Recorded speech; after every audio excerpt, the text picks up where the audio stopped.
ہماری آپ سے ونتی ہے کہ اس ایپیسوڈ کو لائک کر کے یوٹیوب چینل کو فری میں سبسکرائب کیجیے اور نوٹیفیکیشن بیل پر پریس کر کے پائیے سب سے پہلے اپڈیٹ۔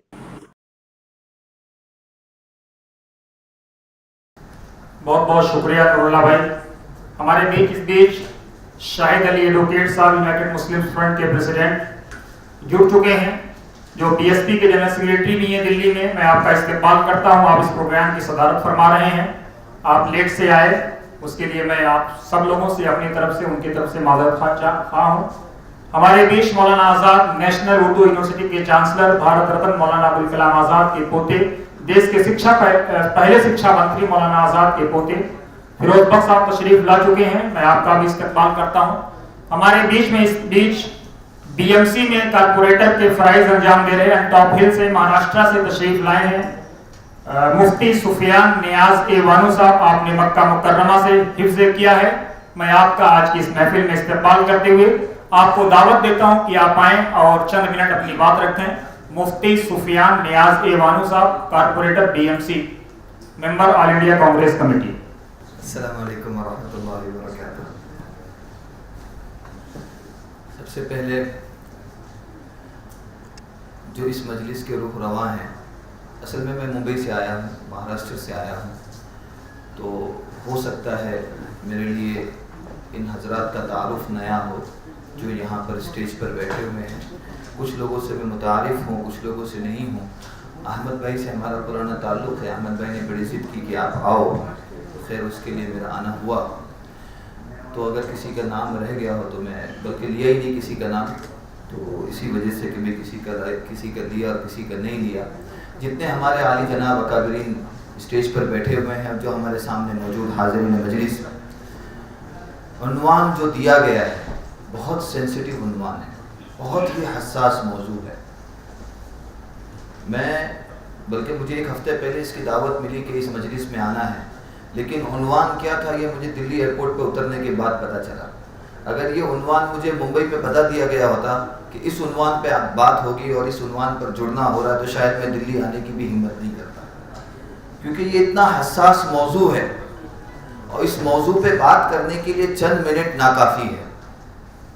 مسلم لیڈرشپ، سب سے پہلے ہم اس کانسیپٹ کو، میں پرسنلی اس چیز کو، دیکھیے میرا مختصر سا تعارف انہوں نے دیا، لیکن تھوڑا سا میں اپنا تعارف دے دوں کہ الحمدللہ میں مفتی بھی ہوں، مکہ المکرمہ سے پڑھائی کی ہے الحمدللہ، اور اسی کے ساتھ میں ممبئی کانگریس جنرل سیکریٹری بھی ہوں، اور الحمدللہ لاسٹ ایئر میں ممبئی مہانگر پالیکا، ممبئی میونسپل کارپوریشن، جو تقریباً 48,000 کروڑ کی کارپوریشن ہے، دیش کی سب سے بڑی کارپوریشن میں سے ایک ہے، اس کا الحمدللہ 5,500 ووٹوں سے الحمدللہ چن کر بھی آیا۔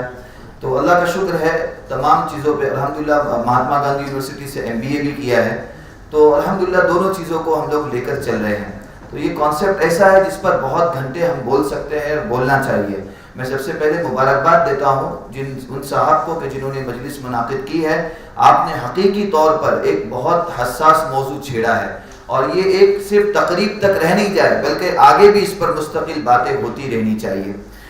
اور جہاں تک آیا مسلم لیڈرشپ، میں سمجھتا ہوں لیڈرشپ کو آپ مسلم اور غیر مسلم میں کبھی بھی امتیاز نہ کریں۔ آپ جہاں پر مسلم اور غیر مسلم میں امتیاز کرنا شروع کر دیں گے، میں اس بات کا سختی سے مخالف ہوں کہ ہماری لیڈرشپ یہ کسی قوم کے لیے نہیں بلکہ ملک کے لیے ہونی چاہیے، چاہے وہ مسلمان ہو چاہے غیر مسلم ہو۔ آپ یقین کریں نہ کریں، میں اس علاقے سے چن کر آتا ہوں جہاں پر 75% غیر مسلم رہتے ہیں۔ میں جس علاقے سے چن کر آتا ہوں، اور 8 سے 8,500 ووٹ مجھے ان علاقوں سے ملتے ہیں جہاں پر مسلمانوں کا بالکل نام نہیں ہے، شائبہ نہیں ہے۔ یہ میں کوئی فخر کے لیے نہیں کہہ رہا، کوئی واہوائی کے لیے نہیں کہہ رہا۔ وجہ اس کی یہ ہے کہ ہم جو یہ لفظ لے کے چلتے ہیں مسلم لیڈرشپ کا، میں سمجھتا ہوں اس میں کہیں نہ کہیں بہت وسعت ہے۔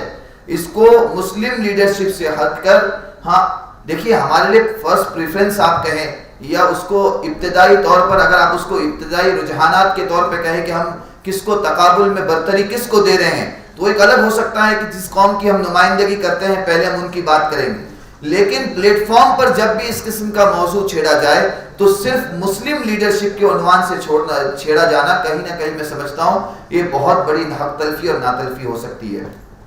اب آتے ہیں اس موضوع پہ کہ مسلم لیڈرشپ نے کیوں فیل ہوئی اور کیا وجہ تھی.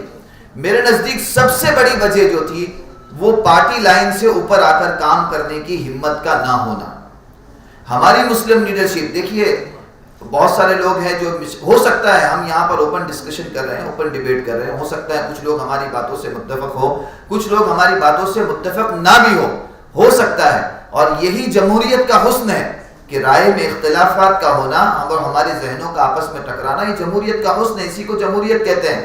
تو ہو سکتا ہے کچھ لوگ میری باتوں سے متفق ہو، کچھ لوگ میری باتوں سے متفق نہیں بھی ہو، لیکن جہاں تک میں اپنی بات رکھنا چاہتا ہوں، میں اس چیز کو سمجھتا ہوں کہ اس ملک میں صرف مسلم لیڈرشپ کے عنوان سے کوئی چیز چلائی جانا، یہ ان لوگوں کو بڑھاوا دینے کا راستہ ہو سکتا ہے جو اس ملک کے تانے بانے کو بکھیرنا چاہتے ہیں. جہاں پر بھی آپ دیکھیں، چاہے اسے پولرائزیشن کا نام دیا جائے، چاہے اسے کمیونلائز کیا جائے، یا کسی بھی شعبے میں کسی بھی درجے میں اس کو لیا جائے، صرف مسلم لیڈرشپ کا نام لے کر ہم کہیں نہ کہیں اس دیش کے ساتھ میں ہم کہیں نہ کہیں کوئی نہ کوئی کمی کا راستہ ہم کھول رہے ہیں. اس کے لیے میرا ماننا یہ ہے کہ اس میں اوپن بات ہو کہ تمام جو اس قوم کا بچھڑا طبقہ ہے، چاہے وہ مسلم ہو، چاہے وہ دلت ہو، چاہے وہ بہوجن سماج سے ہو، چاہے وہ کرسچن ہو. کئی جگہ پہ ہمارے یہاں پر ساؤتھ میں آپ چلے جائیں، کیتھولک لوگوں کے ساتھ میں حق تلفی ہو رہی ہے. چاہے وہ کسی بھی سماج کا کوئی بھی حصہ ہو، اگر دبا کچلا ہو تو اس کی لیڈرشپ کہیں نہ کہیں ڈیولپ ہونی چاہیے. اور اس میں مسلم لیڈرشپ کیس میں جو میں جس پوائنٹ پر بات کر رہا تھا وہ یہ ہے کہ خاص طور پر پارٹی لائن سے اوپر آ کر جب تک ہم لوگ نہیں سوچیں گے، پارٹی لائن کے اوپر آ کر جب تک ہم سوچنے کی اور فیصلہ لینے کی طاقت نہیں بنائیں گے. میں بھی ایک پارٹی سے تعلق رکھتا ہوں اور میں اس بات کو اچھی طریقے سے مانتا ہوں کہ یہ بات مجھ پر بھی لاگو ہوتی ہے، لیکن میں جو کہہ رہا ہوں وہ آپ کے لیے نہیں کہہ رہا، وہ میں اپنے آپ کے لیے کہہ رہا ہوں کہ بھئی میرے لیے بھی جہاں کہیں بھی مفاد، امت کے مفاد کا تعلق آئے گا، اور جہاں کہیں بھی قوم کی مفاد کا تعلق آئے گا، تو میرے لیے سب سے پہلے قوم کا مفاد ہونا چاہیے. یہ سبق میرے لیے بھی ہے اور ہر اس نمائندے کے لیے ہے جو کسی بھی پارٹی سے اپنی پارٹی کے لیے نمائندگی کر رہا ہوں. تو جہاں تک میں سمجھتا ہوں مسلم لیڈرشپ کے اندر سب سے پہلے اس تقابل کی صورت کو اور اس صورت کو بنیاد بنایا جائے کہ ہم پارٹی لائن سے اوپر آ کر بات کریں. میرے ساتھ میں بھی کچھ واقعات ہوئے، ہوتے ہیں، منع بالکل نہیں کرتا ہوں، ہوتے ہیں. جیسے مثال دو، کچھ روز پہلے ہمارے یہاں کی میونسپل اسکولوں نے، آپ کو یاد ہوگا کہ یوگا اور سوریہ نمسکار اور وندے ماترم کا ایک موضوع چھیڑا تھا جو دیش بھر کے اخباروں میں چلا کہ ممبئی مہانگر پالیکا کی اسکولیں ہیں، ممبئی میونسپل کارپوریشن کی، جس میں تقریباً 3.5 لاکھ بچے پڑھتے ہیں، جس میں سے 1.5 لاکھ کے آس پاس مسلم بچے پڑھتے ہیں. تو اس وقت میں یہ وندے ماترم کا جب ایشو آیا اور جب بڑی زور و شور سے اٹھایا گیا، ہم نے اپنے اکابرین سے، بزرگوں سے جب رائے ملائی تو کہا اس کا جو ہے ویرودھ کرنا ہے، اس کی مخالفت کرنی ہے. تو جب مخالفت کی گئی تو مجھ پر بھی پریشر آیا، ایسا نہیں کہ پریشر نہیں آیا، اور یہ نیچرل ہے، لیکن اس کے ہینڈل کرنے کے، اس کو ریزالو کرنے کے، اس کو دور کرنے کے بہت سارے طریقے ہیں اور وہ طریقے اپنائے جا سکتے ہیں. تو میں سمجھتا ہوں پارٹی لائن سے اوپر آ کر اس چیز کے بارے میں ہم لوگوں کو سوچنا چاہیے، ہمارے مسلم لیڈرشپ کو. دوسری چیز کہ میرا اپنا پرسنل ماننا یہ ہے کہ کہیں نہ کہیں ہم نے پچھلے 50 سالوں میں 70 سالوں میں لیڈر تو بہت بنائے، لیکن ہمارے پاس میں کہیں نہ کہیں آزادی سے پہلے کانسیپٹ چلتا تھا. وہ کانسیپٹ یہ ہوتا تھا مسلم ریلیجس فیس، جو پولیٹکس میں ہوتا تھا، جو پولیٹیکل ہوتا تھا. ہزاروں نام گنا سکتے ہیں، حضرت یہاں پر بیٹھے ہیں، حضرت مولانا ابوالکلام آزاد رحمت اللہ علیہ، میں ان کی کتابوں سے بہت متاثر ہوں اور حضرت سے ہمیشہ جہاں کہیں بھی میری گاڑی، سیاسی گاڑی کہیں پر اٹکتی ہے تو میں ان کی کتابوں کی طرف رجوع کرتا ہوں، اور خدا کے فضل سے مجھے اللہ وہ راستہ نصیب فرماتے ہیں کہ بھئی کس ماحول میں کس وجہ سے کیا کام کرنا. تو ان کی شخصیت سے میں بڑا متاثر ہوں. ایسے کئی نام میں گنا سکتا ہوں. ایک تو ہوتا ہے مسلم لیڈرشپ، ایک ہوتا ہے مسلم ریلیجس لیڈرشپ. یہ دیکھیے، یہ وہ امت کا وہ طبقہ ہوتا ہے جسے ہم نے صرف مسجدوں کے ساتھ متعین کر لیا. کئی لوگ مجھ پر بھی انگلی اٹھاتے ہیں، بولے آپ عالم ہو، آپ مفتی ہو، آپ عالم دین ہو، آپ وارث انبیاء ہو، آپ کا کام سیاست کرنا ہے. آپ کا کام سیاست کرنا نہیں ہے. میں بہت افسوس کے ساتھ ان کی عقلوں پر افسوس کرتا ہوں، ان کو سمجھاتا ہوں کہ اللہ کے نبی نے صرف ہم کو صرف نمازیں پڑھنا سکھلائی، صرف روزے رکھنا سکھلائے، صرف ممبر سنبھالنا سکھلائے کہ اللہ کے نبی نے گورنر نہیں بنائے, کہ اللہ کے نبی نے حاکم نہیں بنائے. عمرو ابن عاص کو مصر کا حاکم بنا کر بھیجا, معاذ ابن جبل کو یمن کا گورنر بنا کے بھیجا. حدیث اور قرآن کی کئی آیات ایسی ہے کہ سیاست دین کا ایک جز ہے, لیکن ہمارے معاشرے کے کانسیپٹ نے اور سوچ نے اس کو ایسا بنا دیا کہ نہیں, سیاست یہ اہل سیاست کا کام ہے, وہ اہل سیاست جانے, یہ مدارس اور علماء کا کام نہیں ہے. اس کانسیپٹ کو اور اس سوچ کو میں سمجھتا ہوں کہیں نہ کہیں بدلنا ہوگا. اور کئی نام ایسے, مولانا ابوالکلام آزاد سے ہم شروع کریں, مولانا حسرت موہانی, مولانا حسین احمد مدنی, مولانا محمد علی جوہر, مولانا شوکت علی, پتہ نہیں کئی ایسے لوگ ہیں, کئی اکابرین ہیں جنہوں نے امت کی اپنے مدارس میں رہتے ہوئے, خانقاہوں میں رہتے ہوئے سیاست کے میدان میں بھی عملی طور پر کارروائی کی اور بڑی اس کی پیش قدمی کی اور بڑی قیادت کی کہ امت کا وہ طبقہ ہے جو ممبروں سے جڑا ہوا ہے. اور جو ممبر سے جو لوگ جڑتے ہیں نا, لوگ ان کے ساتھ میں فطرتاً جڑتے ہیں, کہ فطرتاً اور عادتاً لوگ ممبر سے جو آواز لگائی جاتی ہے. ہمارے یہاں پر مسجدوں میں سیاسی آواز کو آج کی تاریخ میں منع کر دیا گیا, سیاسی آواز ہماری مسجدوں سے نہیں لگے. لیکن میں پوچھتا ہوں اپنے ان ساتھیوں کو, اللہ کے نبی کے دور میں جو ساری چیزیں ہوا کرتی تھی, ساری چیزوں کا منبع اور مرکز مسجد کا ممبر ہوا کرتا تھا اور وہیں سے ساری چیزیں طے ہوا کرتی تھی. لیکن آج ہم نے اس کو محدود کر دیا, نہیں مسجد صرف نماز پڑھنے کے لیے.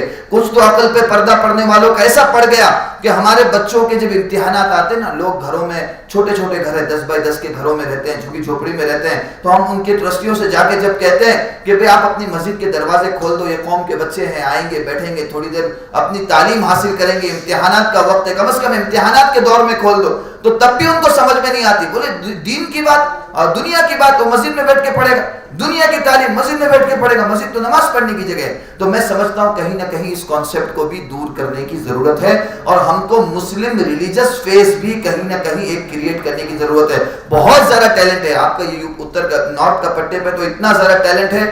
آج کل مدارس کے بچے بھی ڈاکٹرز بن رہے ہیں, آئی ایس بن رہے ہیں, آئی پی ایس بن رہے ہیں, اچھی فیسلٹیز کے ساتھ اور اچھی عہدوں پہ پہنچ رہے. ٹیلنٹ وہاں پر بھی ہے, لیکن امت کو یہ کانسیپٹ اور یہ سوچ بدلنے کی ضرورت ہے کہ ہم کو مسلم ریلیجس فیس بھی کہیں نہ کہیں اپنے ملک میں چاہیے. تیسری بات, بس ختم کر رہا ہوں,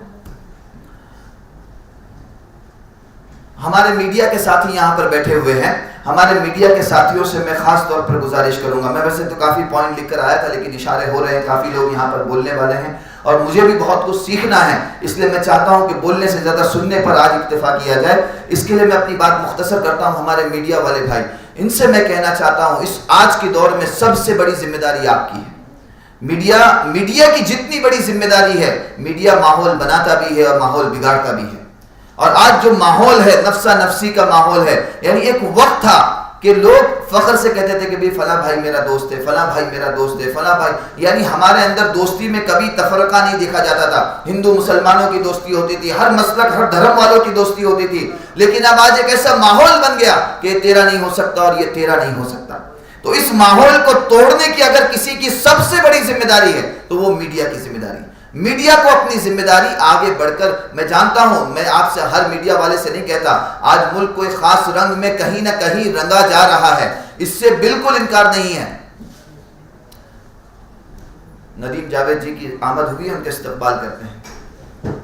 آج پورے ملک کو ایک خاص رنگ میں رنگا جا رہا ہے, اس سے کوئی انکار نہیں کرتا ہے. ہاں, ایک خاص رنگ رنگا جا رہا ہے, چاہے وہ کسی بھی شعبے میں ہو, چاہے ایجوکیشن کے شعبے میں ہو, چاہے کسی اور شعبے میں ہو. ہاں, اسی طریقے سے میڈیا کا شعبہ بھی اس سے متاثر ہے, اس میں کوئی دو رائے نہیں. میں ہر میڈیا والے کو نہیں کہتا, لیکن حقیقت میں کچھ ایسی چیزیں ہیں جو میڈیا میں نہیں ہونی چاہیے تھی لیکن وہ ہو رہی ہے. تو میں آپ اپنی آخری باتیں ختم کرتے کرتے اپنے میڈیا کے بھائیوں سے ایک واقعہ میں ہمیشہ سناتا ہوں. وہ واقعہ میں پھر سے سنانا چاہوں کہ بھئی کہیں پہ آگ لگی اور ایک چڑیا جو ہے اس آگ بجھانے کے لیے نکل پڑی, اور کسی نے کہا کہ ایک تو چڑیا چھوٹی سی, ایک بڑی وشال اور بھری آگ, اور ایک چھوٹی سی چڑیا اپنے چھوٹے سے چونچ میں تھوڑا سا پانی لے کر اس آگ کو بجھانے کے لیے نکل پڑی. کسی نے کہا ہے چڑیا تو چھوٹی سی, تیری چونچ میں پانی تھوڑا سا اور تیری چونچ چھوٹی سی, اور اتنی بڑی یہ وشال آگ, تو کیا کر پائے گی؟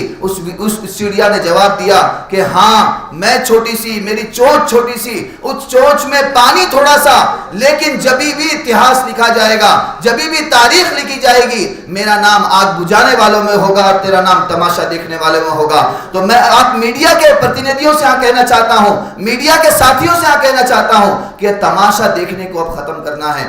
آپ اپنی حد میں، اپنی ذمہ داری میں جس حد تک جو کردار ادا کر سکتے ہیں وہ ادا کرتے رہے۔ اور آخر میں ایک شعر کہہ کے اپنی بات میں ختم کرتا ہوں، کیونکہ میں ہمیشہ اپنی تقریر میں اس موضوع کو چھیڑتا ہوں۔ مجھے بڑا افسوس ہوتا ہے کہ میرا ملک ہے، اس ملک میں عجیب آگ لگی ہے کہ تیرا نہیں ہو سکتا اور تیرا نہیں ہو سکتا، یہ ہم سب کا ہو سکتا ہے، یہ ہمارا گھر ہے اور اس گھر کو کہیں نہ کہیں آگ لگی ہے۔ ایک آخری شعر کہہ کے اپنی بات ختم کرتا ہوں۔ پیاس کہتی ہے اب ریت نچوڑی جائے، اپنے حصے میں سمندر نہیں آنے والا۔ پیاس کہتی ہے اب ریت نچوڑی جائے، اپنے حصے میں سمندر نہیں آنے والا۔ اپنے کعبے کی حفاظت ہمیں خود ہی کرنی ہے، اب ابابیلوں کا لشکر نہیں آنے والا۔ بہت بہت شکریہ، فجزاکم اللہ خیر، فحیاکم اللہ، السلام علیکم ورحمۃ اللہ۔